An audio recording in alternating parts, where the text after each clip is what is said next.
Typically, pag sinabing motovlogging, usually ang naiisip nating action camera ay katulad nito.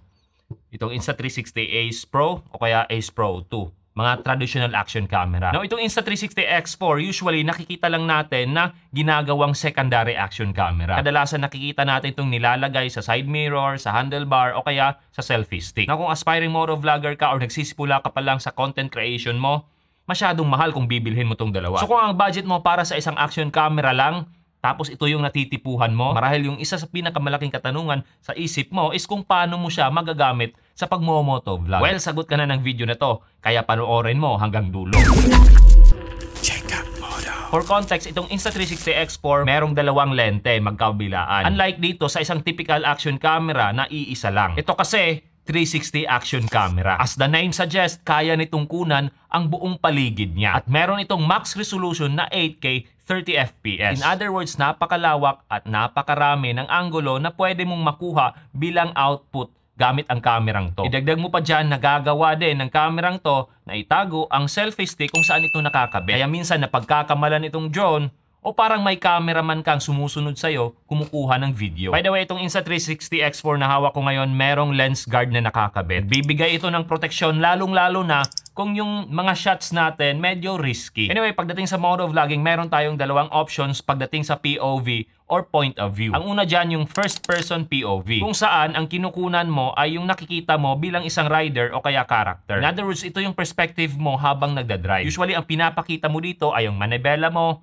ang daan, tapos yung mga tao sa paligid. The best example nito ay yung helmet-mounted camera or chin-mounted camera o kaya minsan naman yung chest-mounted na camera. So sa setup na yan, ang kailangan natin, syempre, unang-una dyan ang Insta360 X4. Itong Insta360 Quick Release Mount, actually nakakabit na siya, andito na siya sa ating Insta360 X4. Ito, nandito sa baba. Bale, meron siyang dalawang part. Itong isa nakakabit dito sa Insta360 X4 mismo. Ayan, nakascrew siya. So itong isa ilalagay natin dito sa baba. Tapos, ang mounting na compatible sa kanya is GoPro Fit. Ayan.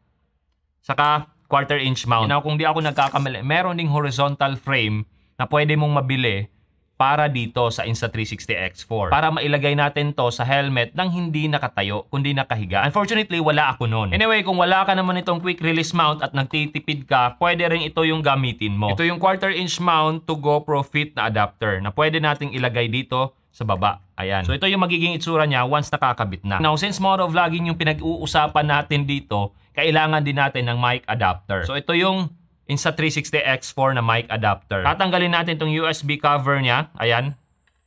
Tapos, dito natin ilalagay ang ating mic adapter. Ayan. Ito naman yung helmet na gagamitin ko. HJC CS15. Tapos meron na itong quick release system na Falcam F22. Actually, hindi mo to kailangan. Kahit ito lang mount na to. Pero since andito na to sa helmet ko, ipagpatuloy na lang natin. Ang chin mount na gamit ko is Hansi or Hang. Specifically made siya para sa itong HJC CS15 na helmet ko. So sa mga magtatanong naman dyan kung ano itong mic na gamit ko, bale ito yung Racing Boy mic. Andito na siya, nakamount na siya sa loob. So ayan, mapapansin nyo, meron dyang mic dito. Ayan. So yan, nakabit na natin lahat. Ito yung magiging itsura niya. Pero kung titingnan natin, nakaharang to sa ating paningin. Hindi maganda ang posisyon na to. Actually, pwede natin siyang iposisyon ng ganyan, pero masyado pa ring awkward. Pwede natin siyang ibaba ng ganon. So ito yung magiging posisyon ng ating Insta360 X4 tapos nakakabit na ating wired mic. So panigurado may mag-iisip niyan na paano naman yung magiging kuha niyan? Paano yung magiging resultang video? Actually, hindi yan problema. Kasi nga, yung sinabi ko, itong Insta360 X4 is a 360 action camera. Pwede tayong mag-reframe or pumili ng angulo after natin mag-shoot. Kasi nga yun, buong paligid yung nakukunan niya. Siyempre, yung pipiliin natin, yung perspective na katulad din ng isang typical action camera sa isang motovlogging helmet. Yun yung sinabi ko kanina na nakaharap sa manibela natin, sa daan at sa mga tao. Bale, ito yung magiging resulta ng kuha niya. Ang kagandahan ng kuha niya, napakalawak. Nagmumukhang mabilis at immersive yung mga riding videos natin. Idagdag mo pa dyan na napaka-smooth at stable yung videos natin. Pagdating sa audio, ito naman yung quality ng nakukuha nating recording. Yo, what's up mga kaibigan? It's your boy, Jerial of J Cam. Nagbabalik na naman tayo. Pag-uusapan natin ang gamit na action camera ko, ang Insta360 X4. I'm sure maraming mag-a-agree na good enough na siya. Now, gaya ng nasabi ko earlier, pwede din natin tong ilagay sa ating chest mount. Bale sa setup naman na yan, kailangan natin ng chest strap. Ito.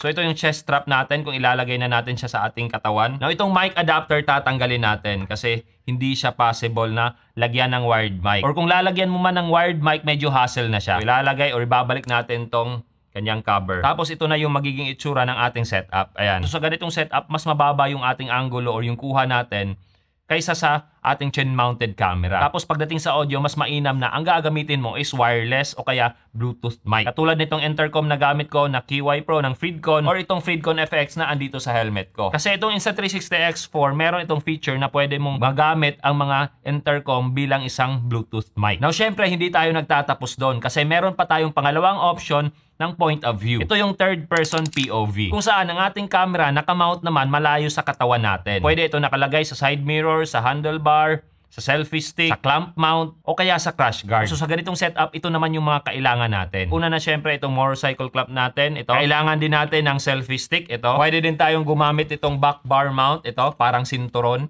Ayan. Tapos multi-mount, magagamit din natin to. Saka idagdag ko na rin, nagagamit ko rin tong magnetic mount na to. So in this case naman, ang gagamitin ko is itong quick release mount. Ayan, ilalagay ko siya dito sa baba para mapabilis yung pagtanggal at pagkabit ng ating camera. Anyway, yung pinaka-basic na setup nito ay yung ikakabit natin siya sa side mirror o kaya handlebar. Katulad ng ginagawa ko sa motor kong Honda ADV. So ang gagamitin ko dyan is motorcycle clamp. Pwede ko siyang ilagay sa side mirror ko kasi malaki yung stem ng side mirror ko. Kasi pag masyadong maliit, hindi ito hindi siya nakakaipit. Pwede ko rin siyang ilagay sa handlebar ng motor ko kasi naked handlebar yung Honda ADV ko. So bale, ganyan yung magiging setup.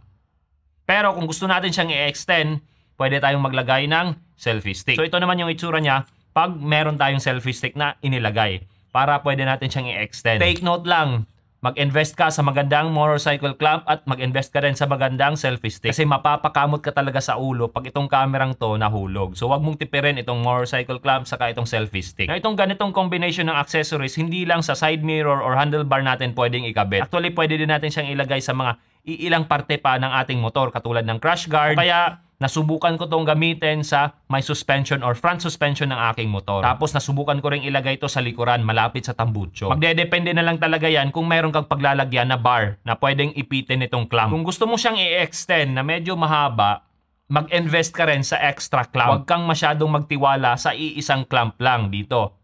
Maglagay ka rin ng extra clamp dito. Katulad nitong dual super clamp ng Olanzi. So, pwede ko siyang ilagay dito para maging extra support dito sa selfie stick ko. So, bale ganyan, ilalagay ko siya bilang support dito sa selfie stick. Tapos, itong isang clamp naman, ilalagay ko sa ibang parte ng aking motor para talaga maging stable at safe itong aking mounting. Now, kung halimbawa, wala ka naman itong mga clamp na gamit ko, pwede rin namang itong selfie stick lang. Pwede mo siyang i-extend.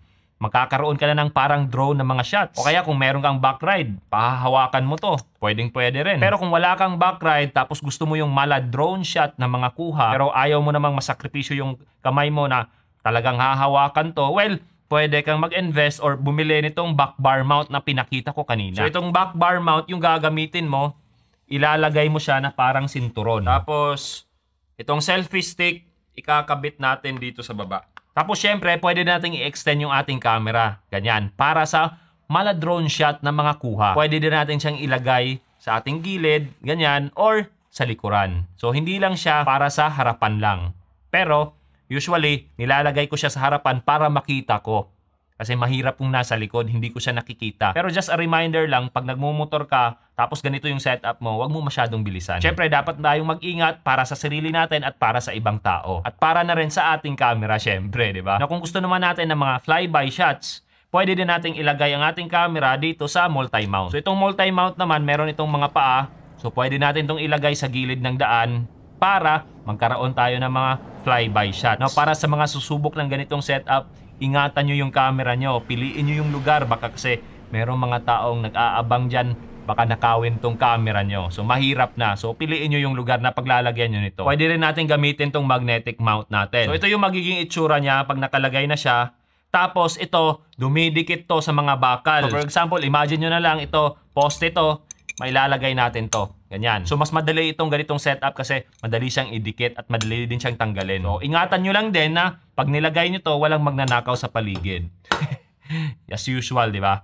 Dapat ganun talaga. Now, pagdating sa audio, sa mga third person POV shots natin, Kung ang camera natin nakakabit lang malapit or nandun sa motor natin, pwede tayong gumamit ng wireless mic o kaya Bluetooth mic. Pero kung yung mga shots natin malayo, nakamount siya dito sa multi-mount o kaya dun sa magnetic mount ko, ang ginagamit ko lang is yung internal mic nitong kamerang to. Kasi good enough na siya para mag-capture ng audio.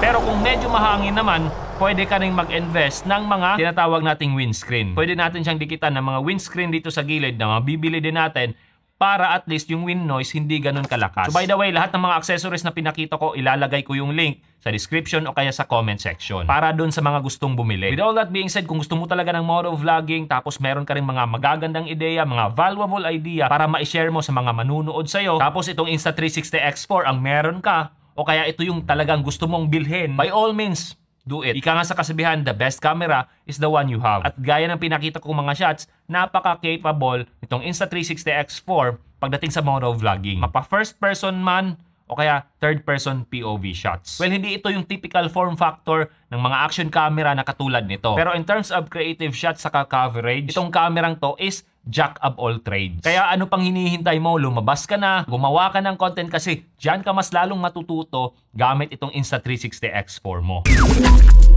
Check out Moto.